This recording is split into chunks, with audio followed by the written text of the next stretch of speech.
My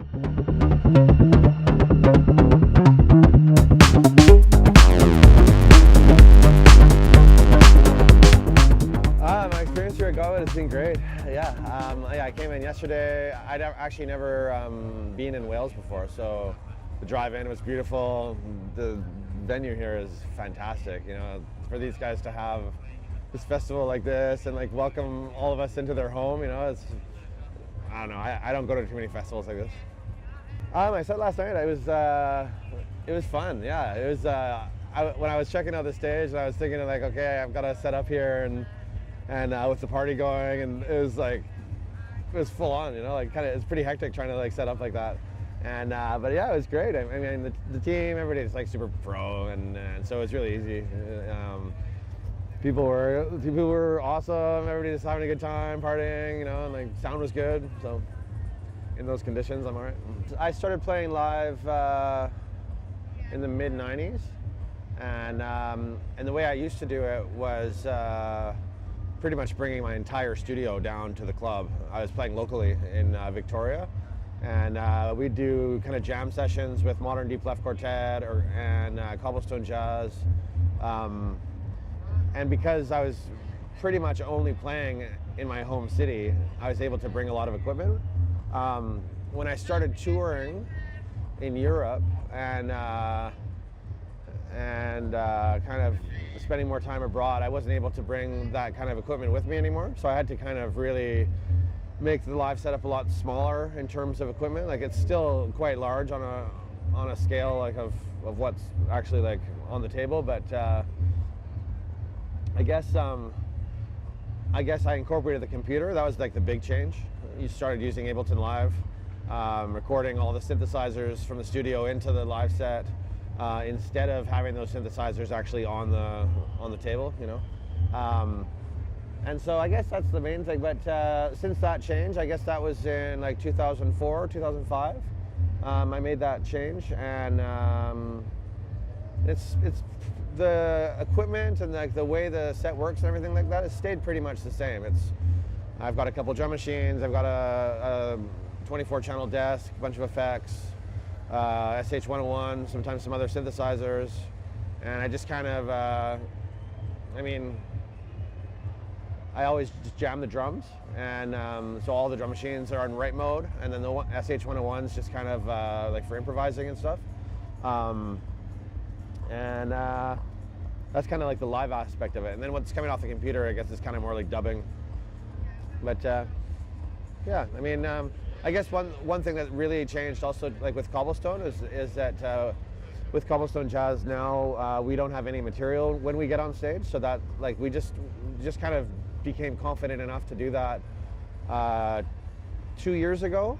We made the choice that we wouldn't play songs anymore. We wouldn't use any kind of samplers or computer or bed tracks or anything like that. So that's a big development, I guess,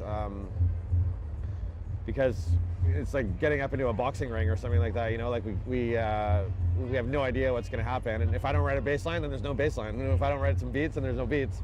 And so we just have to keep it moving. So that's really exciting.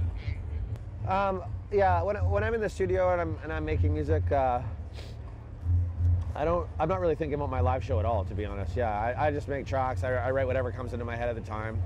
I actually fully mix my tracks and finish them before I do like any kind of really multi-tracking and all that kind of stuff.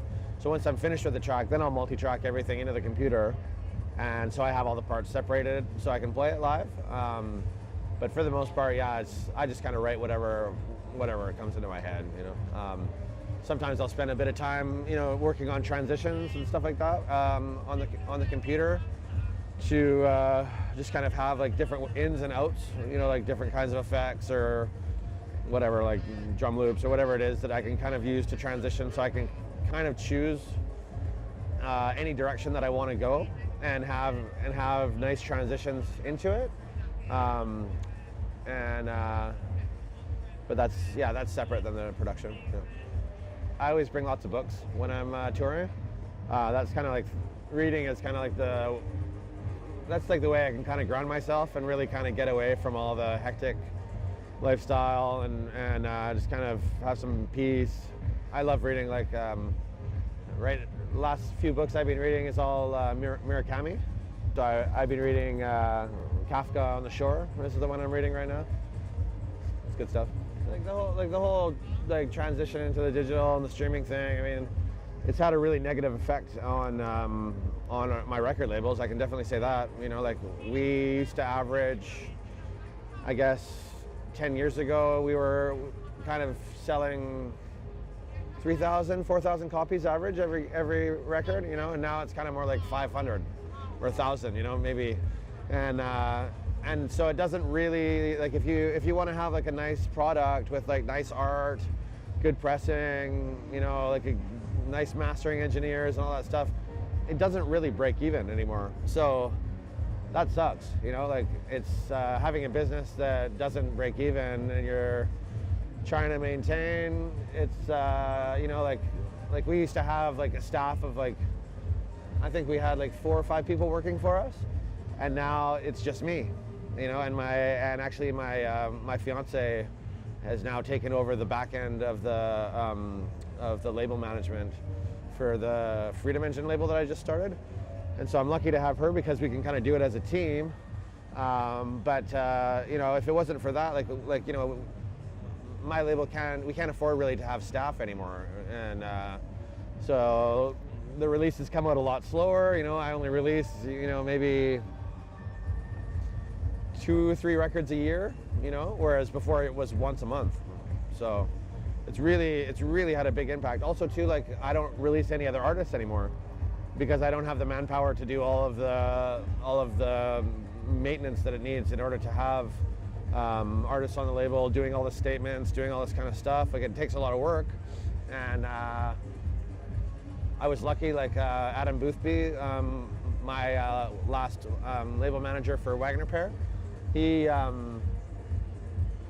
worked for years and years, and then he just kind of just did it basically just for fun for the last few years, just because he was enjoying it until the releases slowed down.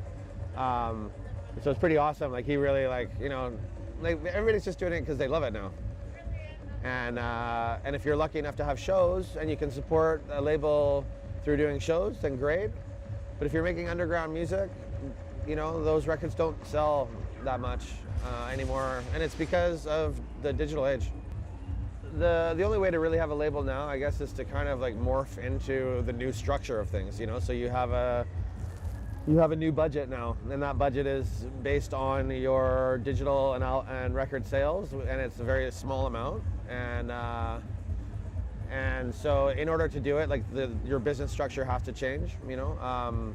But as far as it like coming back and it really having like money coming in from releases in the future, I can't really see it happening because it just seems like it's just getting less and less and less. It's not getting more, you know. Like before it was digital sales, and we had you know, people would pay to have a WAV file or whatever. Now people just pay for streaming, you know. Like I have whatever, like Apple Music on my phone, and I can download all that music and have it on my phone for $10 a month, and I don't like technically own it, but I can listen to pretty much anything I want for $10 a month. And so that $10 a month, I mean, that's split between how many albums I'm listening to at the same time and stuff, you know. Like it's not even a penny what each artist would get.